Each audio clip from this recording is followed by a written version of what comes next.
Welcome back to Albums Born Today, where we delve into the history behind albums celebrating their release. It's May 16th, 2024. Let's explore what the past has in store for us today.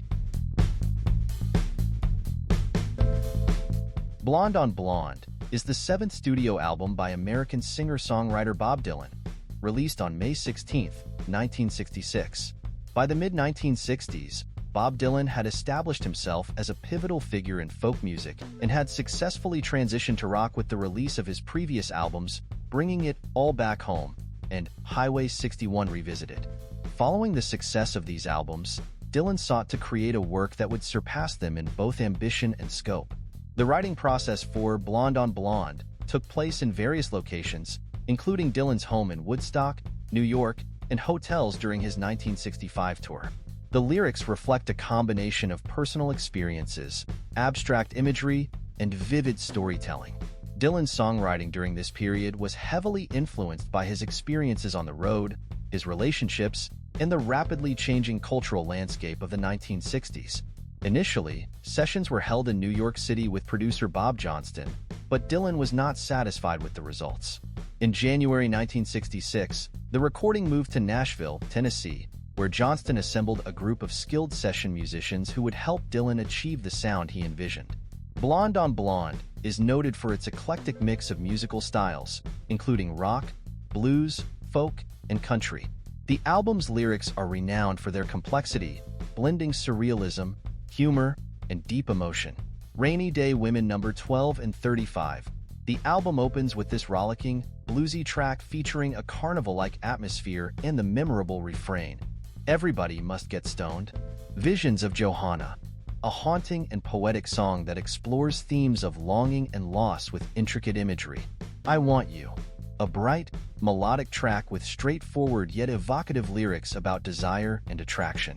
Stuck Inside of Mobile with the Memphis Blues Again, a surreal narrative filled with shifting characters and scenes, exemplifying Dylan's stream-of-consciousness style. Just Like a Woman, a tender ballad that explores the complexities of relationships and emotional vulnerability.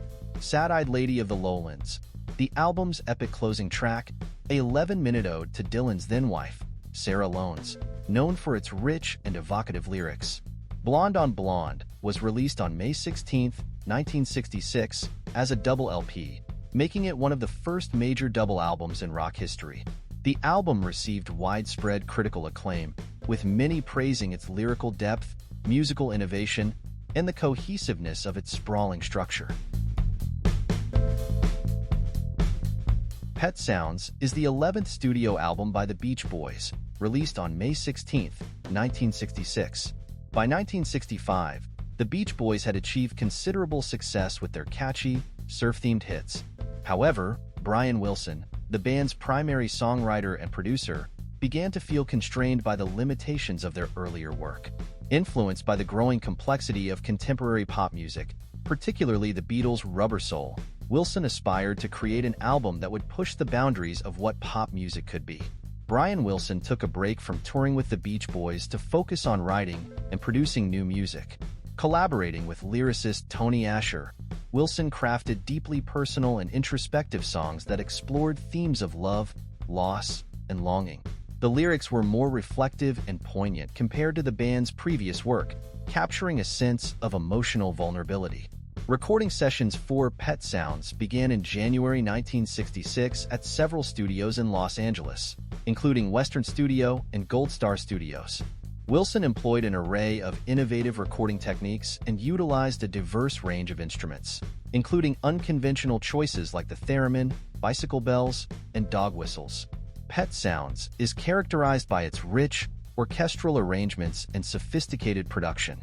The songs blend elements of pop, rock, classical, and avant-garde music, creating a unique and cohesive sound. Wouldn't It Be Nice? The album opener is an optimistic and youthful song about the dreams of young love, featuring intricate harmonies and a vibrant arrangement. You Still Believe in Me, a tender ballad reflecting doubt and a plea for reassurance, showcasing Wilson's emotional vocal delivery. God Only Knows, often cited as one of the greatest love songs ever written, It features a beautiful melody and complex harmonies, with Carl Wilson on lead vocals. Sloop John B., a traditional folk song reimagined with elaborate production, adding depth to the album's narrative.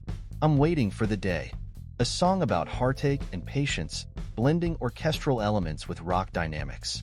I Just Wasn't Made for These Times, a poignant reflection on feeling out of place and misunderstood, highlighting Wilson's introspective lyrics. Caroline, No. The album's closing track is a melancholic song about lost innocence and the passage of time, featuring a haunting melody and sophisticated arrangement. Pet Sounds was released on May 16, 1966, to critical acclaim. Although its initial commercial performance was modest compared to the Beach Boys' earlier hits, the album's reputation grew over time. Critics and musicians alike praised its innovative production, complex arrangements, and emotional depth. Freedom of Choice is the third studio album by American new wave band Devo, released on May 16, 1980. By the time they began working on Freedom of Choice, Devo had already gained a cult following and critical acclaim for their earlier albums Question Are We Not Men? 8. We Are Devo, and Duty Now for the Future. However, they had not yet achieved mainstream commercial success. The themes of Freedom of Choice revolve around the concept of freedom, conformity, and the illusion of choice in modern society. These themes are often explored with a sense of irony and dark humor, reflecting Devo's critical view of contemporary culture and politics. Freedom of Choice was recorded at Record Plant Studios in Los Angeles, California, with Robert Margouleff as the producer. Margouleff was known for his work with Stevie Wonder, which helped to bring a polished, electronic sound to Devo's music.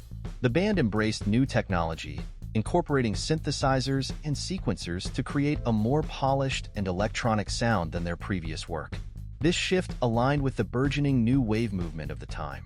Musically, Freedom of Choice combines punk energy with a strong electronic influence, characterized by synthesizer hooks, robotic rhythms, and quirky, minimalist guitar work.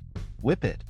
The album's most famous track, Whip It, became an unexpected hit, reaching number 14 on the Billboard Hot 100. With its catchy melody, driving beat, and iconic music video, Whip It became a defining song of the new wave era. Girl You Want, the album's opening track, featuring a punchy, synth-driven sound and lyrics about desire and frustration, it set the tone for the album's energetic style. Freedom of Choice. The title track discusses the paradox of choice in modern society, emphasizing the band's theme of de-evolution and the illusion of freedom. Gates of Steel, a standout track with powerful guitar riffs and a propulsive rhythm, addressing themes of struggle and resistance. Mr. B's Ballroom. This track features a blend of sarcastic lyrics and upbeat rhythms, highlighting the band's critical view of social norms and behavior. The album peaked at number 22 on the Billboard 200 and was certified gold by the RIA. The single Whip It became a cultural phenomenon, bolstered by its innovative and often parodied music video. Freedom of Choice is often considered Devo's breakthrough album, bringing them into the mainstream and solidifying their place in new wave music history. The album's innovative use of synthesizers and electronic production influenced numerous artists and helped to shape the sound of the 1980s. Peace of Mind is the fourth studio album by the British heavy metal band Iron Maiden, released on May 16, 1983. By 1983, Iron Maiden had already established themselves as a leading force in the new wave of British heavy metal with their earlier albums, particularly The Number of the Beast. Peace of Mind marked the debut of drummer Nico McBrain, who replaced Clive Burr. McBrain's drumming brought a new level of technical proficiency and energy to the band, contributing significantly to the album's sound. The album's lyrics were inspired by a wide range of sources, including literature, history, and film. Recording sessions for Peace of Mind took place at Compass Point Studios in Nassau, Bahamas. The band worked with producer Martin Birch, who had also produced their previous albums.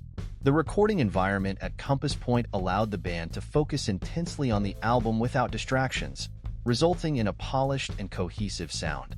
Peace of Mind is characterized by its powerful, melodic guitar riffs, complex song structures, and dynamic vocal performances by Bruce Dickinson. The album blends traditional heavy metal with elements of progressive rock, showcasing the band's musical versatility and technical skill. Where Eagles Dare. The opening track features a galloping rhythm and dramatic guitar solos, setting the tone for the album. Revelations, a multifaceted song with shifts in tempo and mood, showcasing Dickinson's lyrical depth and the band's musical complexity. Flight of Icarus. Inspired by the Greek myth of Icarus, the song is notable for its soaring chorus and became a fan favorite. The Trooper. With its iconic riff and vivid storytelling, this song remains one of Iron Maiden's signature tracks, frequently performed live. Still Life. A haunting track about the descent into madness, featuring a memorable bass line and eerie atmosphere. To Tame a Land. The closing epic inspired by Dune, featuring intricate guitar work and a grand, cinematic feel. Peace of Mind was released on May 16, 1983, and received critical acclaim. It peaked at number 3 on the UK Albums Chart and number 14 on the US Billboard 200, marking the band's increasing popularity in the United States. The album was certified gold and later platinum, reflecting its strong sales. Peace of Mind is considered a landmark album in Iron Maiden's discography and in the heavy metal genre. It solidified the band's lineup, with Nico McBrain's drumming becoming a key component of their sound. The album's blend of literary and historical themes with powerful metal music has influenced countless bands and remains a defining work in Iron Maiden's career. Thanks for tuning in. If you enjoyed this video, don't forget to hit that like button and subscribe for more content. Feel free to leave your thoughts and suggestions in the comments below. Keep the music alive, and we'll see you in the next video.